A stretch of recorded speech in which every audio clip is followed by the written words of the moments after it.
Hello fellow crafters and fellow artists. Today is going to be another video about watercolor practice, and I got these little books they're small coloring pages, but they're on a really nice thick paper, but it is a smooth paper, and I'm going to go out on a limb and say that it is not a watercolor paper, but that's okay. I'm not going to be doing any heavy or really wet washes on it, and I'm not going to be trying to do any lifting, so I think it should be okay. But I thought it would be good practice, good watercolor practice, because there's a lot of little details in each one of these coloring pages, so I thought it would be good to kind of figure out I'm trying to think of how to say it to convey this thought properly. It would be good practice for using watercolors like you would Copics, where you have that blending and that fading out of color, because that is one of the appeals of watercolor. It is originally what brought me to watercolor, was seeing the affordability and the mixability of watercolors, to be able to custom mix colors. Custom mix colors, oh my goodness, my words are not coming to me today. To custom mix colors to be exactly what you want them to be, without having to own 50 different colors or 90 different colors or 150 different colors like you do with Copics. So this would be a much more affordable option for doing the coloring, for card making or scrapbooking or whatever your particular paper craft is. Watercolor was a more affordable medium, for getting those beautiful blends and so forth while coloring, without having to invest the kind of money you would in Copics, because you can own basically about 8 watercolors, actual colors, and have hundreds of colors available to you simply through custom mixing your own colors. So what I have right here in front of me is a palette of about 12 colors, and these are Turner Artist watercolors, and here you have a Cad Red, alizarin crimson, quinacridone magenta, permanent gamboge, lemon yellow, or actually this might be, one of these is, I can't ever tell the difference in the palette. I think this is the permanent gamboge, lemon yellow, yellow ochre, sap green, ultramarine blue, phthalo blue, I have a dioxazine violet, I'm sorry, I'm off screen, a dioxazine violet, a raw sienna, no, I'm sorry, burnt sienna, and a burnt umber. So this is a really basic palette. I have a cool and a warm tone of red, yellow, and blue, and then I have some extra colors in there that just make my life a little bit easier, like the magenta, the sap green, and the dioxazine violet, and then the neutrals in the sienna and the burnt umber. Those colors are a little bit harder to mix. They are mixable, but they're just so beautiful and vibrant, and I like working with them, so I include them in my palette.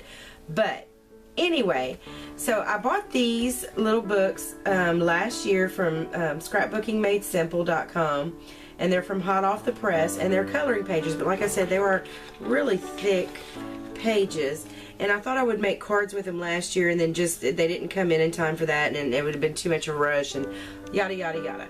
So I'm gonna work with them a little bit this year and see if they turn out the way I'm hoping they will. So what I have here, and this is the only size brush I'm gonna work with.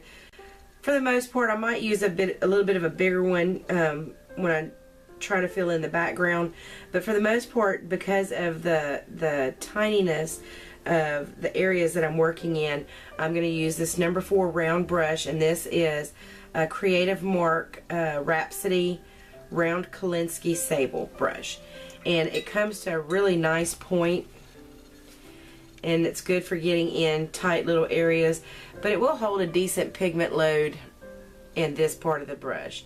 So I'm going to start with the holly leaves here, and I just have it taped down to a white placemat, a white plastic placemat I got at the dollar store.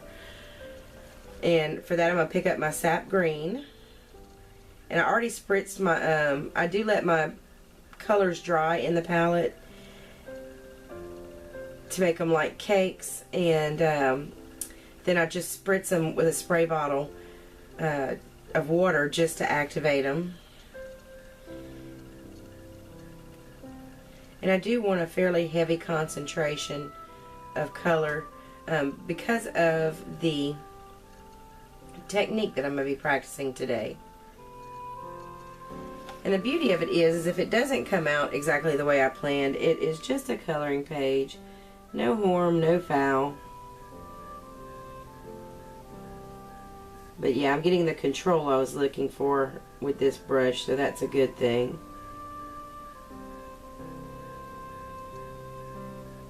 So I'm going in with the heaviest amount of color where I think that the holly leaf would be the darkest. And I'm going to do that on a couple of them because I don't want to waste the paint that's in my brush.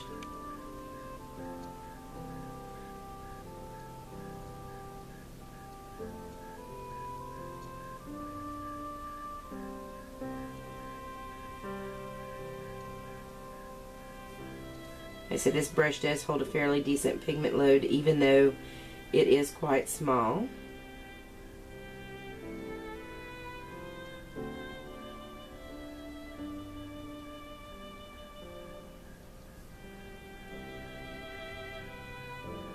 But that fine tip gets into all the little cracks and crevices really well.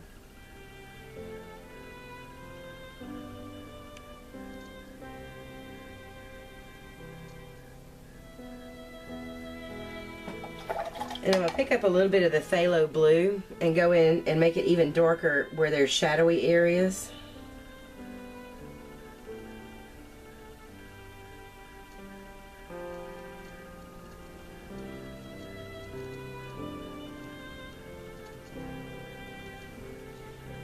Like where one leaf overlaps the other. Like there.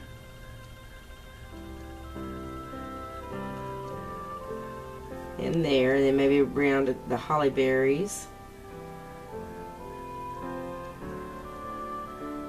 And down the veining.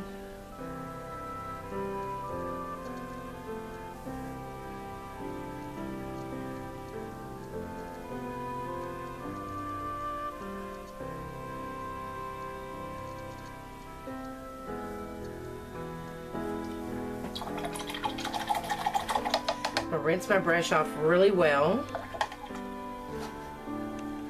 And I'm going to get just some fresh clean water on it.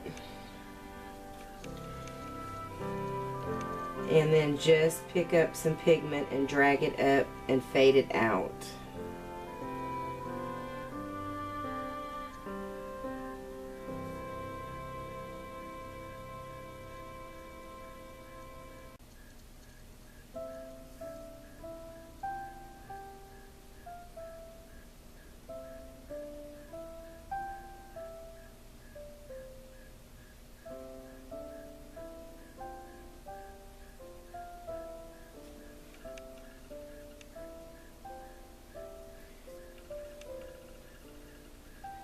I'm going to get just a little bit of a watery mix to blend in areas where it didn't blend as well as I'd wanted, like right here.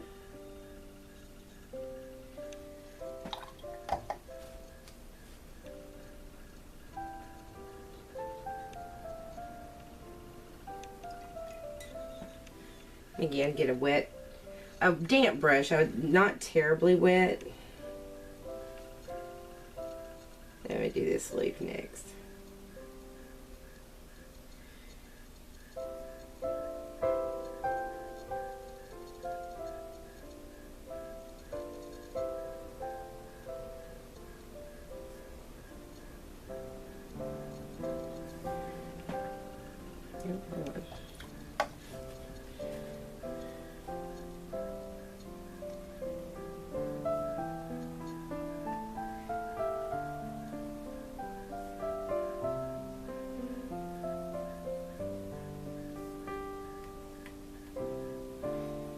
I'm just making a little extra, I'm making a little mix of the sap green and phthalo blue. Just a nice dark.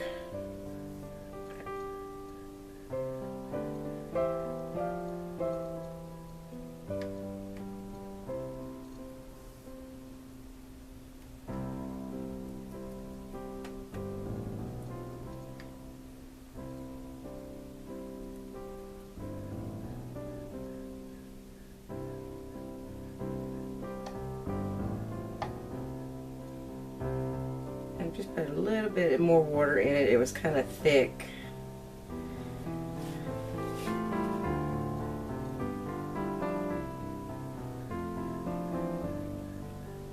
I'm just trying to go in a little bit darker at the base of the leaf, and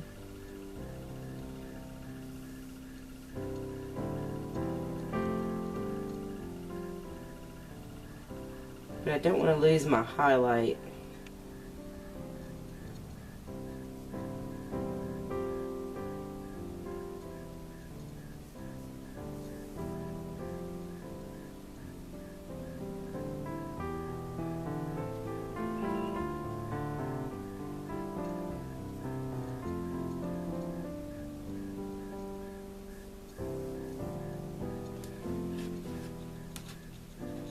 If you go out of the lines, do your best to blot it up as quickly as possible.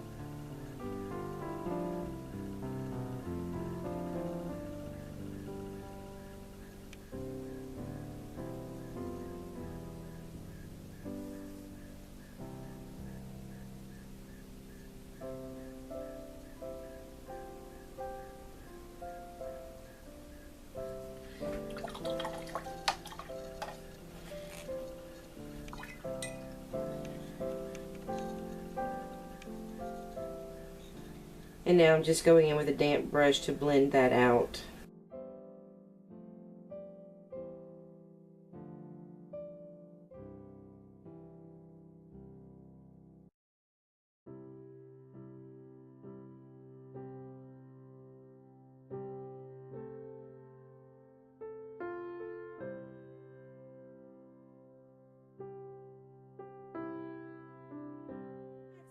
Exactly what I wanted, but it is okay. Okay, so now I have to decide what color to make these ornaments here. Again,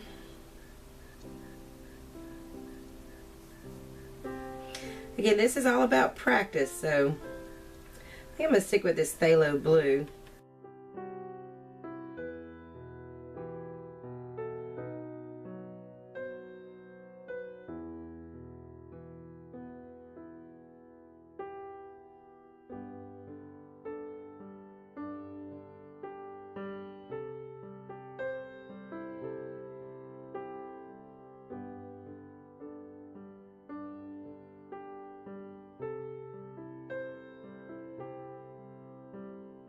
A little bit better. I went in with a little bit wetter brush, and I got more of that blend I was looking for.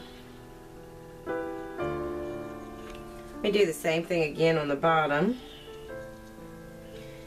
and this time I'm gonna slow it down for you and talk you through it. So I'm just taking just like the bottom edge, or top edge in this case, since I'm working on the bottom panels. But anyway, the top edge and one side of each panel of this ornament, and just applying a fairly heavy amount of the paint. It's not very watered down.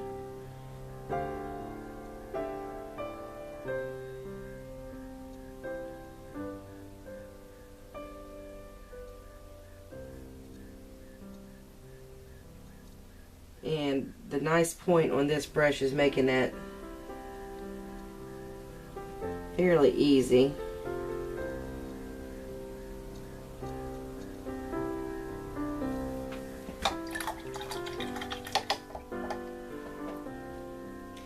And now I'm going in with a little bit wetter brush than I did with the holly leaves, and I think that's what's helping. I'm not removing all of the excess water, just where it's not dripping. And then going in with that nice wet brush and picking up a little bit of the pigment from the paper onto it, and then just blending it across is giving me more of that effect I was looking for, that with the soft gradient blend, that kind of Copic look, you know.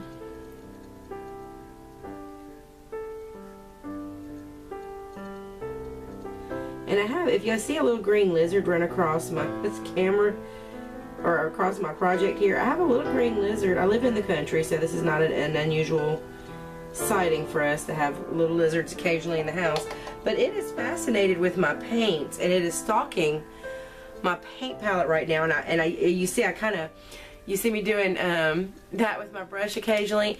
I'm just shooing him away because he is determined either to be in the camera or to play in my paint palette. I'm not really sure which. But you know, everybody's a diva, I suppose, including this little lizard. But anyway, I'm not crazy just poking around at things. Okay, so I hope you guys saw that pretty good, but you see how it left us with, you know, where we definitely have one darker edge and it fades out to a lighter color. So we got a pretty nice blend there, and I think that looks really nice. And I'm going to zoom you guys in, so you're not going to see as much of my palette now, and pretty much the rest of this video is going to be time-lapse, unless I feel like there's a technique that's going on that, you know, we need to slow down and talk about it. But it's pretty much going to be the same thing. I'm just going to, let me do one more ornament. I think, I'm trying to decide what color. I think I'm going to do a little mix cadmium red together, because I want a little bit more of a neutral red. So by mixing the cool and the warm reds together, that'll help me achieve that.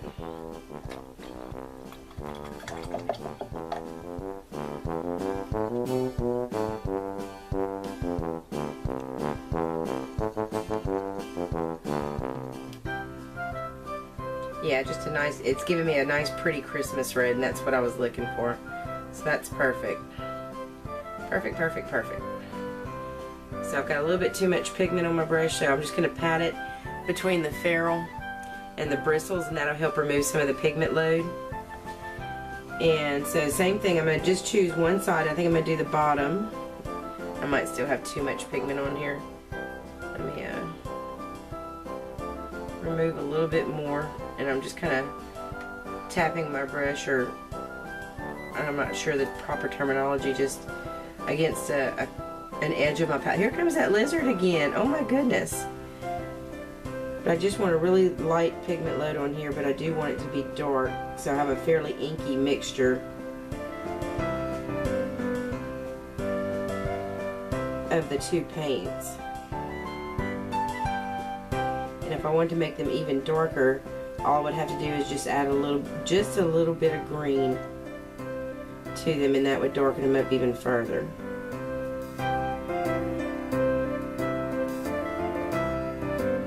This lizard is fascinated with my paint palette. I do not know what the deal is. He's on it now, look. You fix it, look. Let me show you so you don't think I'm crazy. I don't know what his deal is, but he is fascinated with this paint. That is hilarious. This is the first time I've ever had this type of visitor. Okay, I know some of you are probably really freaked out by that, but I'm telling you, we live in a rural community, and you know, and I have a lot of acreage, grassy trees, you know, around me, and it is full of God's creatures. So we just learned to cohabitate, but I guess he just had to get his curiosity out. The colors were speaking to him, and he had to figure out if it was food, I suppose. I'm afraid he was a little disappointed.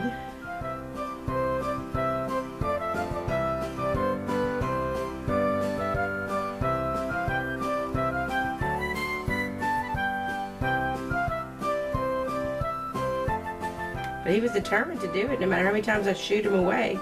He kept coming back.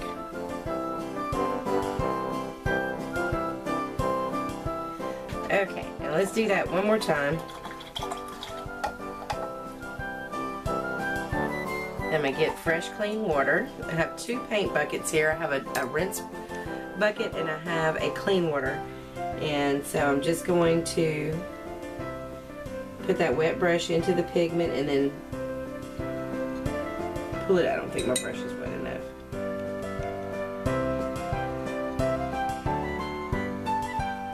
It's just wanting to pick the pigment up. It's not wanting to move it so much. I think I let it dry too long.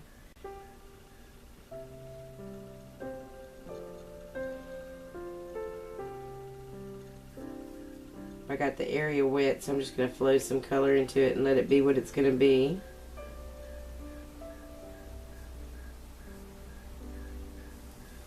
I go, I need to do the reds panel by panel because they're more staining colors. Or maybe just not let them dry so long.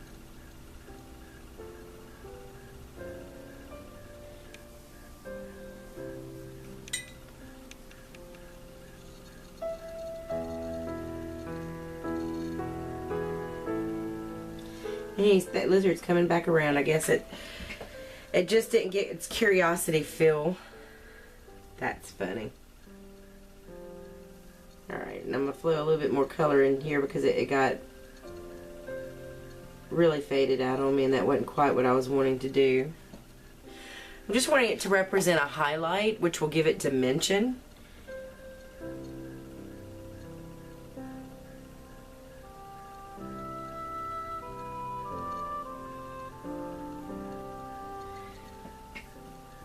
Okay, I'm gonna let that area dry.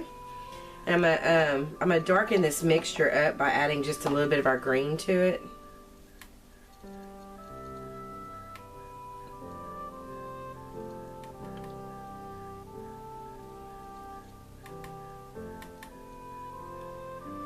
Get a nice rich red. And I'm gonna go ahead and do the holly berries.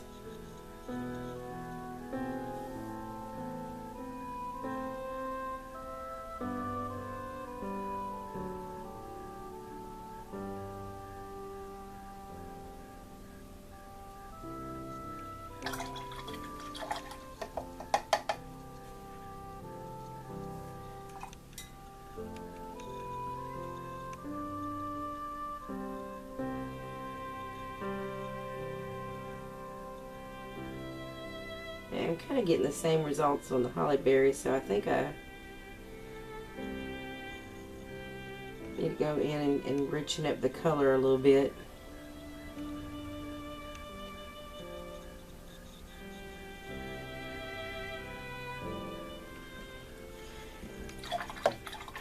And leave that be. And okay, so yeah, I think at this point, now that you kind of got the idea of the techniques that we're working with, we're either going to go in like we did here and put a little bit of color in where the areas that we want the darkest, then come back with a clean damp brush and kind of pull that color out and fade it out.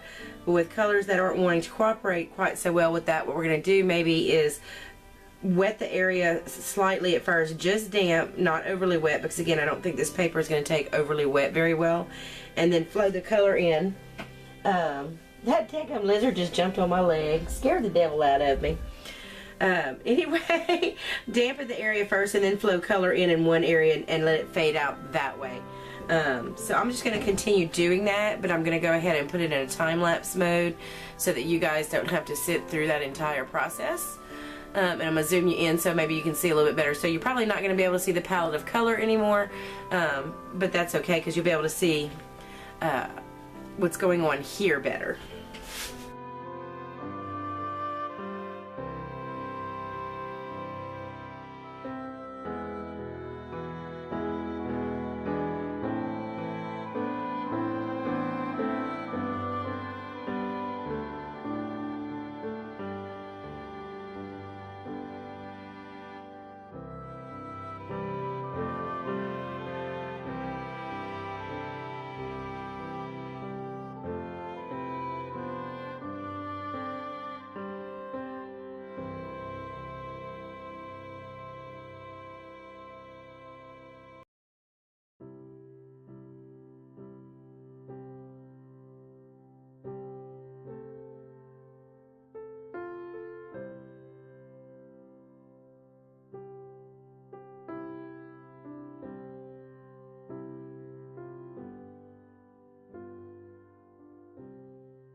Okay, so now I'm going to take some of the lemon, and I just squirted some water over here on my palette. I just squirted some water from my spray bottle here so I could get a nice watery mix. And then I'm going to pick up some of my permanent gamboge and mix into it and get a pretty gold color. The lemon yellow is helping to brighten that up.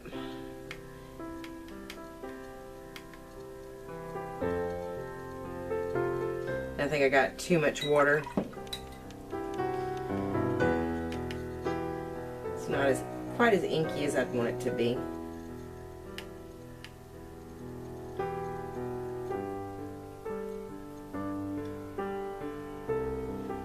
And I'm going to go around this border with that.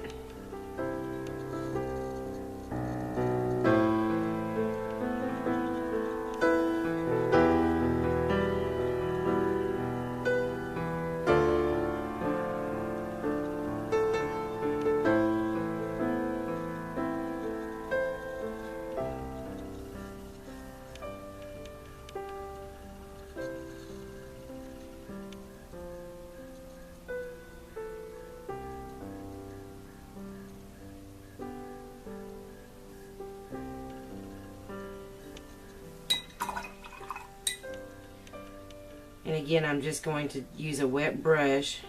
Oh, I got some of that green in there. Blot that up. And I need fresh water. I'm just going to squirt some onto my palette over here.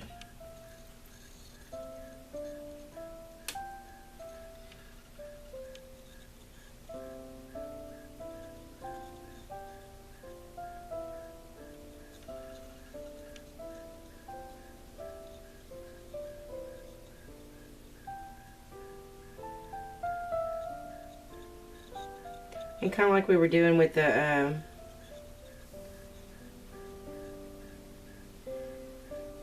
rest of it, I'm just going to pull darker around the edges.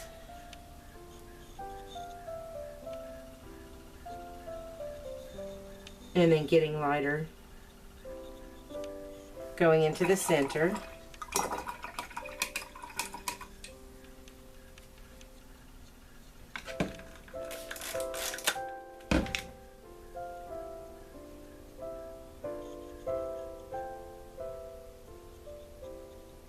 Again, I don't want to overwork this paper because it will start peeling like nobody's business.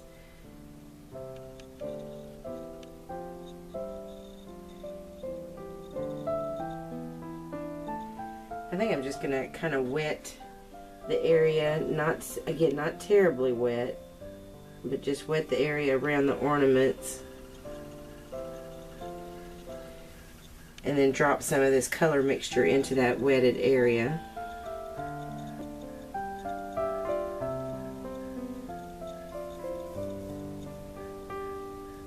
So they'll be a little bit shadowier around.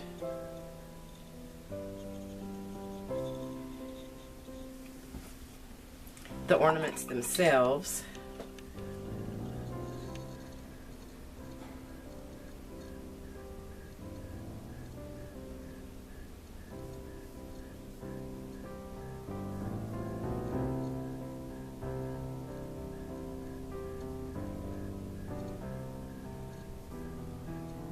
I'm trying to be careful and not get into a place with this where it's going to be like a uniform color throughout, because that's definitely not what I want.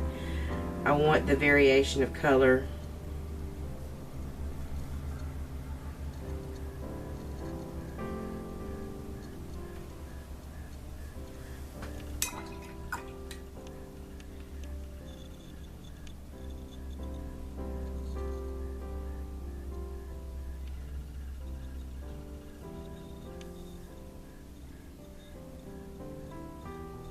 Being really careful around these ornaments so that I don't pull any of the blue or the purple or red out, which I just pulled a little bit of red out there.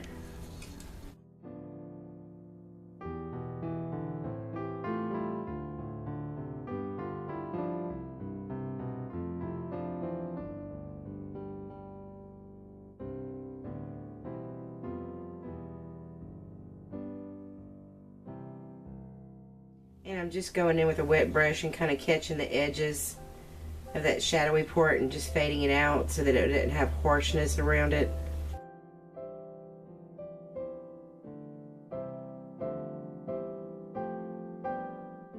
Around the holly and berries too, but that little bit darker.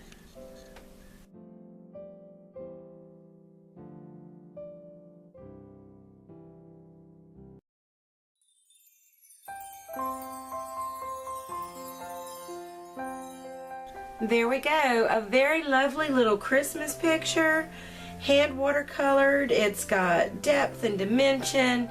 It was simple. If you come back next week, I'm going to show you how to put this image on a card. But anyway, I hope you enjoyed this. I hope that you'll take these ideas and run with them yourself. You know, look for places where you can practice your watercoloring. I mean, you saw, you know, a few weeks ago where I did watercoloring the stamped leaves. You know, so look for places where you can practice your watercoloring and your stamping, or in coloring books like this that have nice thick pages that, you know, can hold the wetness of the watercolor. Again, this paper would not do a really heavy wet wash well, but a little light washes like this, just to get some blending, it worked perfectly. I'm very satisfied with it. It buckled a little bit, but I can, when I adhere that to the card, you won't even know that there was any buckling at all, but it is very minor. So anyway, I hope you enjoyed this watercolor video, this watercolor Christmas video. Please remember to give me a thumbs up. You know, hit that like button. If you're not subscribed, go ahead and hit that subscribe button, and every Monday you'll see a new video from me. And also, I'm going to put a link in the description below, to be right below this video, to my Facebook group. So come on in and join my Facebook group, join in the conversation in the chat, approve new member requests within 24 hours. So don't get discouraged if I don't get it within the first couple of minutes. I will get to it eventually. But anyway, come join in the discussion about all things crafting. It doesn't have to be watercolor specific or paper crafting specific. It can be whatever craft you're interested in. Come in and talk to us about it. Show us pictures of what you're working on. We would love to see them. But anyway, I hope you guys have a very merry holiday season, and know that I'm praying for you. There's a lot of people out there suffering with loneliness this holiday season, and some of us suffer with the holiday blues. So I'm going to be keeping you in my prayers. Know that I'm thinking about you. I hope this video brought you a little bit of holiday spirit and cheer. And as always, you guys have a very blessed day. Bye now.